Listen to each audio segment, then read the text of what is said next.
World bank کا $20 billion ہے، یہ کل اپروو ہونے جا رہا ہے. $20 لاکھ 20 بلین بلین $20 ارب جی 10 سال کے لیے. اوکے. آئی ایم ایف کا جو ان کا ٹوٹل ورلڈ بینک کا ٹوٹل ہوتا یہ تھا کہ کنٹری پارٹنرشپ اسٹریٹجی 3 سے 5 سال تک کی ہوتی تھی ماضی میں. یہ پہلی دفعہ ہو رہا ہے کہ یہ 10 سالوں کے لیے ورلڈ بینک جو ہے اس کا بورڈ جو ہے وہ کنسیڈر کرے گا.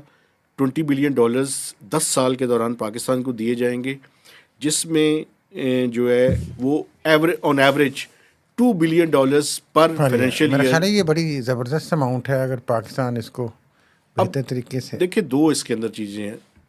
3/4 جو ہے اس کا $20 بلین کا وہ ایک ورلڈ بینک کی فیسلٹی ہے، اس کو آئیڈا کہتے ہیں. یہ بڑا کنسیشنل لون ہوتا ہے. اور دوسری جو باقی 25% ریمیننگ ہو گیا نا، چلیں جی 25%.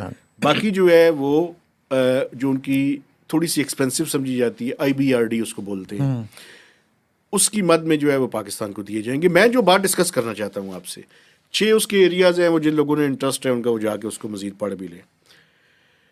جو ورلڈ بینک میں پاکستان کے ایگزیکٹو ڈائریکٹر ہیں وہ واپس آ رہے ہیں، ڈاکٹر توقیر شاہ صاحب. اچھا جی. ان کی جگہ پہ کس نے جانا ہے؟